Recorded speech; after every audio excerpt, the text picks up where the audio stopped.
una pregunta bien sencilla para arrancar, que es ¿por qué se interesó por la Britania de finales del siglo X? ¿Qué le hizo decidir que este sería el tema de su nueva novela? El periodo histórico es muy interesante porque es un punto de inflexión, es el final de lo que llaman en inglés la edad oscura, o de lo que es la primera parte de la Edad Media, y el entrado en la plena Edad Media. Es un momento muy importante de la historia del Reino Unido porque había tres grupos muy potentes, muy poderosos, que competían para controlar el Reino Unido, o sea, Inglaterra más bien.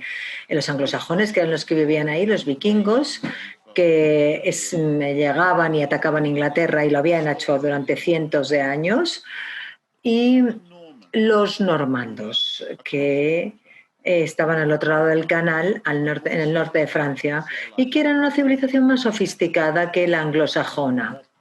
Eran más poderosos y, como sabemos, fueron los normandos los que acabaron controlando Inglaterra, pero en el alrededor del año 1000 nadie lo sabía, o sea que se trataba de una lucha para controlar el país, el reino, así como...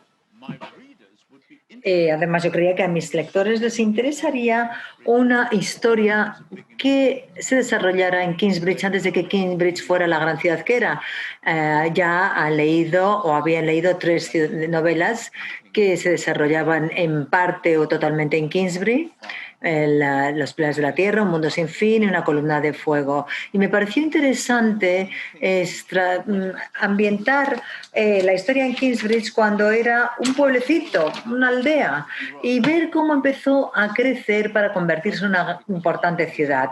En primer lugar, porque mis lectores estaban interesados en Kingsbridge, y luego también porque el relato de cómo un pueblo se convierte en ciudad está lleno de conflictos, porque hay gente que quieren progreso, que quieren avanzar y progresar y quieren que haya un mercado, que haya una catedral, que querían que hubiera un puente, y gente que decía no, en absoluto, no queremos que nada cambie, no queremos gente nueva, no queremos que lleguen forasteros, ni que haya nada nuevo, ni que esto se convierta en una ciudad. Y este es un conflicto que conocen muy bien los lectores del siglo XXI en sus propias vidas. Es el tipo de conflicto que viene desarrollando desde hace más de 1000 años. Esto ocurre, ¿no?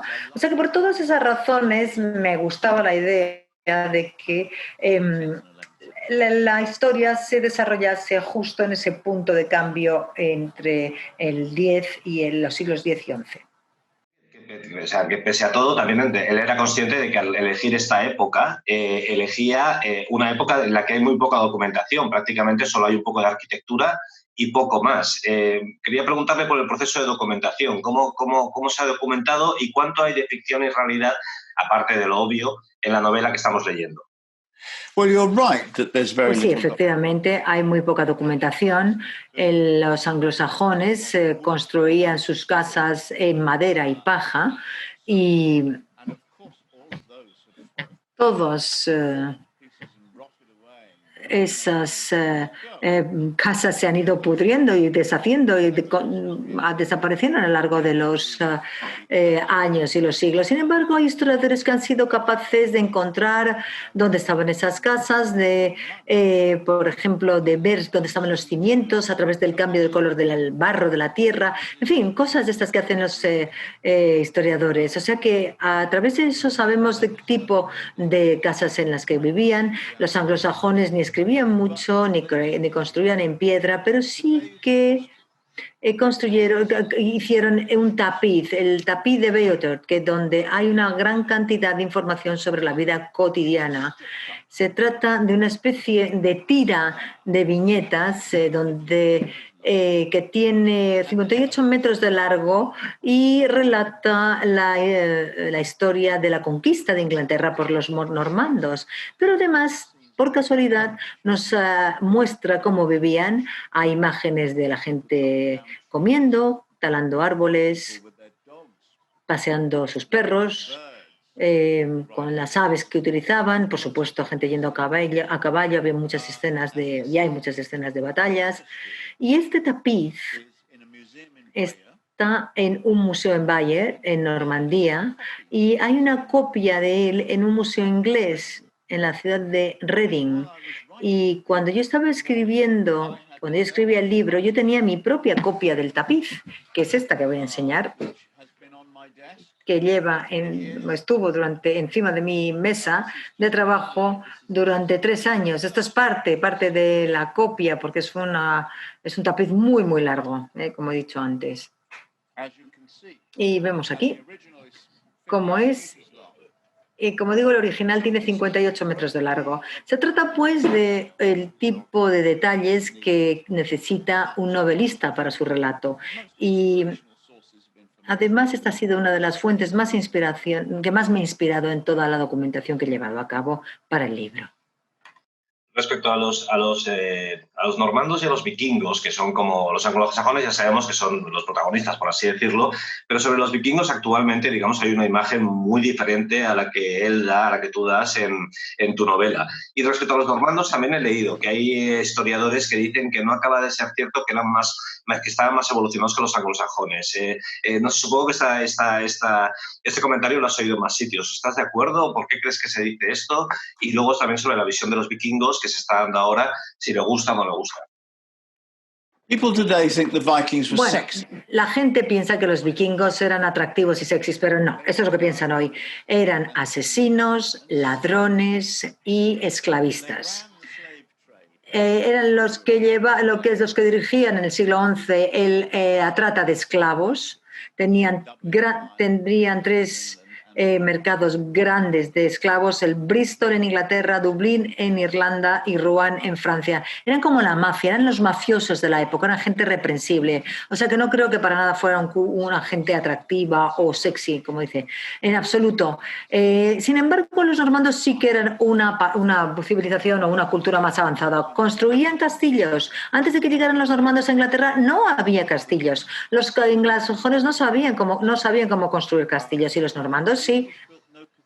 Tampoco había catedrales. Los normandos fueron los que introdujeron las catedrales en Inglaterra. Una de las primeras catedrales fue la abadía de Westminster, y aunque cuando se construyó antes de la conquista de los normandos, claramente se trata de un diseño y gestión en su construcción que llevaron a cabo los propios normandos, la primera abadía de Westminster. Luego, además, habían abolido la esclavitud. Los anglosajones tenían todavía la esclavitud en marcha, y además hay que tener en cuenta que ganaron. Los normandos conquistaron Inglaterra. Hubo una guerra entre los normandos y los anglosajones y ganaron los más fuertes. O sea que construían mejor, eran mejores constructores, eran mejores luchadores, mejores soldados, y además habían abolido la práctica cruel de la esclavitud, de forma tal que hay datos potentes y contundentes que demuestran que los normandos tenían una cultura y una civilización más avanzada. Una de las cosas importantes es el de la esclavitud, realmente un tema muy poco tratado sobre la Britania de aquella época. ¿Por qué cree que está tan poco tratado un tema tan importante?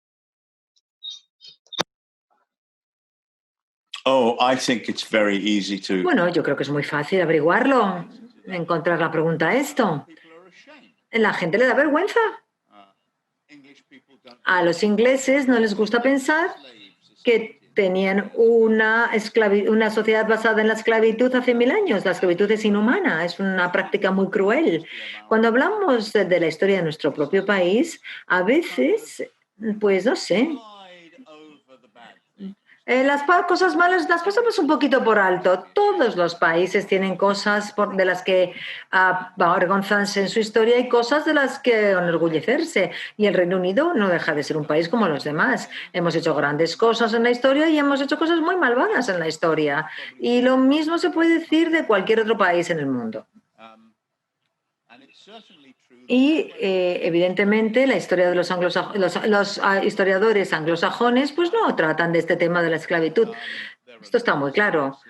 Había leyes sobre la esclavitud. el 10% de la población inglesa de aquel entonces era esclava, era población esclava. Es una cifra enorme. 1 de cada 10 personas de las que vivían en Inglaterra en esa época eran esclavos. Está claro, pues, que era un factor muy importante. Y está claro que muchos de los historiadores prefieren no escribir sobre el tema ni afrontar esa cuestión. Prefieren olvidarse o pretender que, bueno, después de todo no era tan malo, porque la esclavitud, hay que reconocer, siempre es mala, siempre es cruel. A mí me gusta ver esta novela y la trilogía de Los Pilares de la Tierra como una especie de reconstrucción del inicio de nuestra cultura, de nuestra sociedad. Quisiera saber si él también lo ve así. ¿Podemos decir que en la época en la que están estas novelas se apunta ya los perfiles de lo que será nuestra sociedad futura o presente, perdona? You could pretty much pick any date and say it was the beginning of our... Yo creo que el comienzo de nuestra cultura puede ser cualquier fecha que uno elija en el fondo. Decimos eso de los romanos y de los griegos, de los anglosajones y de los vikingos, o de los bárbaros. El Reino Unido le debe mucho a los normandos, sin duda.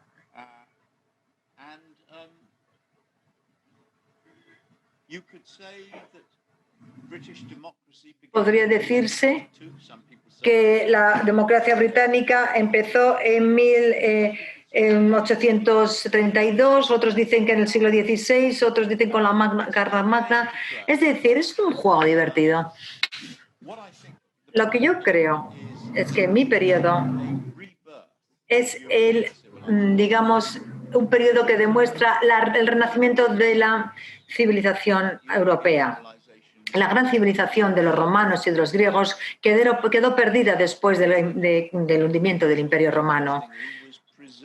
Y en gran medida, y esto es interesante, esto se conservó en las bibliotecas y en las universidades del Imperio musulmán. Por ejemplo, el trabajo de Euclides, el gran matemático, se perdió en Europa, pero se conservó en la biblioteca de Alejandría, en Egipto. Y regresó a nosotros a través de los musulmanes. De forma tal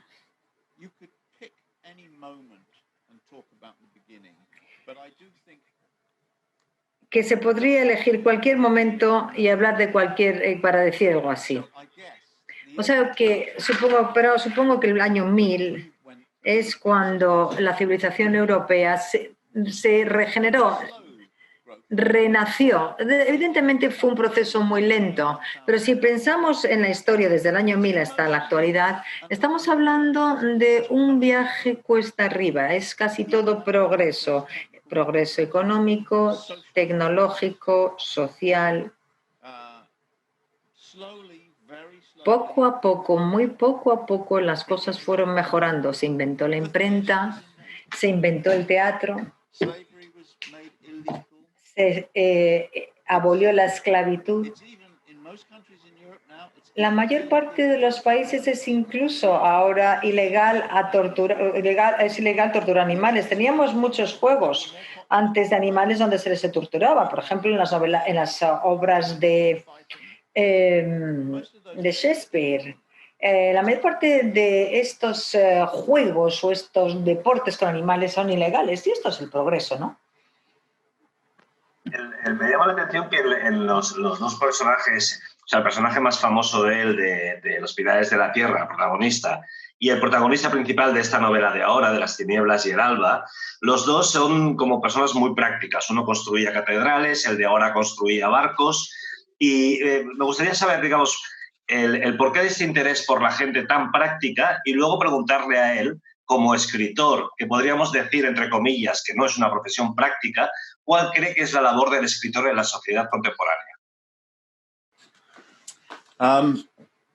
I write about practical people, craftsmen. Yo escribo de artesanos, de gente práctica. ¿Por qué?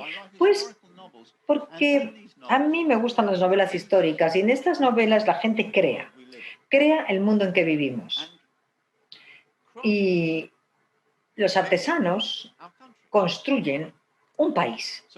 construyeron sus países. Las catedrales lo hicieron los albañiles, los picapedreros, toda esa gente. Los barcos las construían carpinteros, en fin.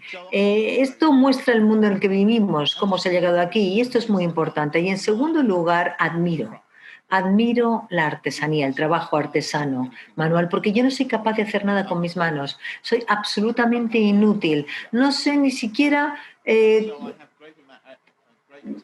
cómo se podría hacer una pared, un muro. Entonces, admiro a la gente que lo hace, admiro su imaginación.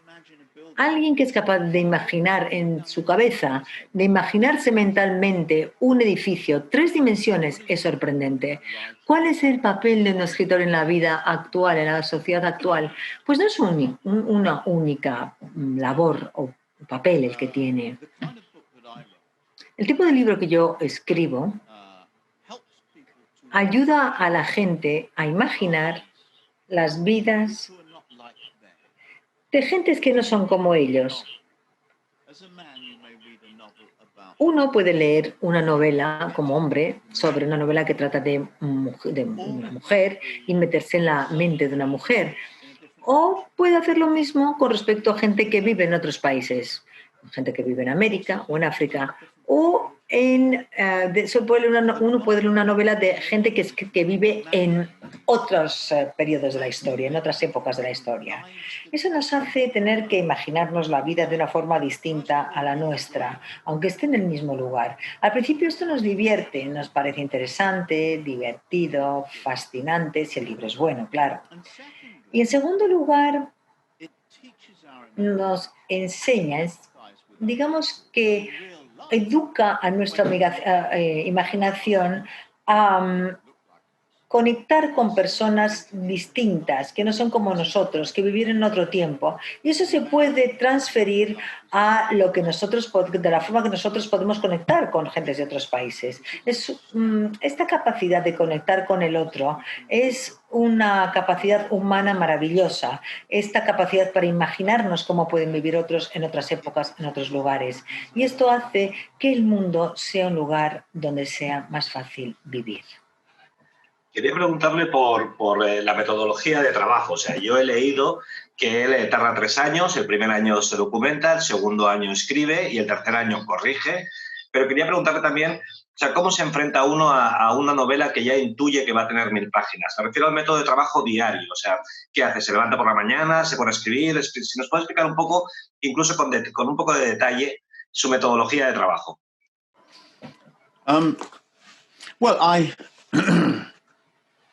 I work all day, 5 days. Bueno, yo trabajo cada día, todos los 5 días por semana. Yo trabajo tarde, mañana y noche. Realmente hay autores que dicen que escriben por la mañana y por la tarde. Yo no, tardaría 6 años si lo hiciera en escribir los libros. Y también siempre tengo en mente al lector todo el tiempo. Siempre pienso, ¿es esto creíble? ¿Se lo va a creer el lector?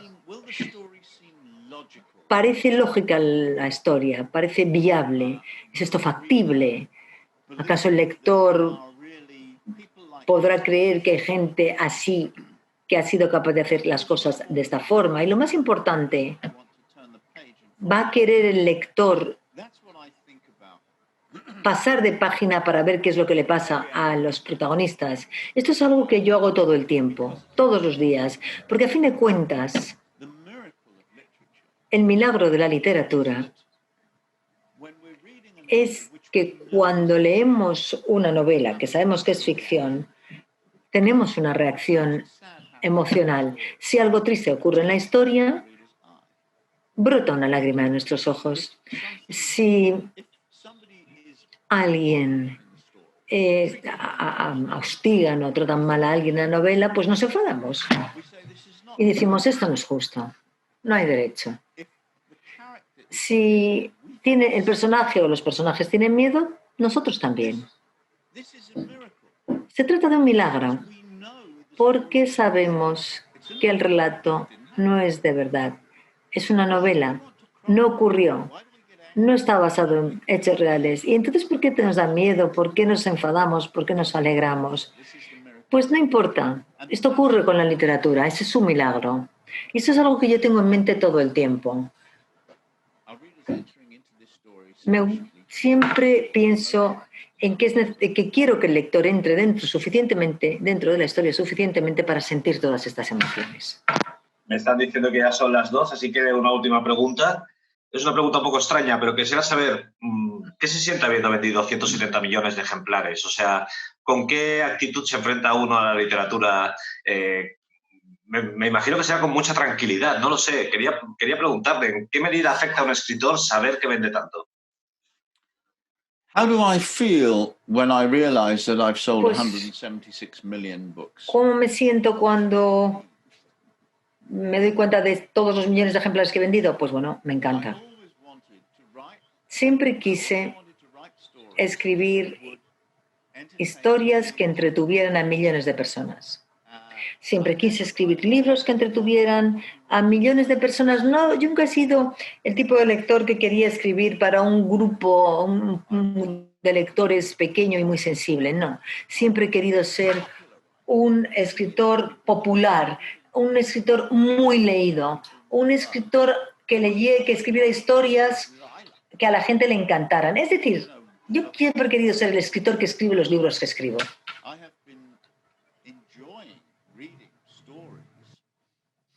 Sí, desde que tengo 4 años me gusta la lectura y estoy hablando de 67 años de placer de lectura.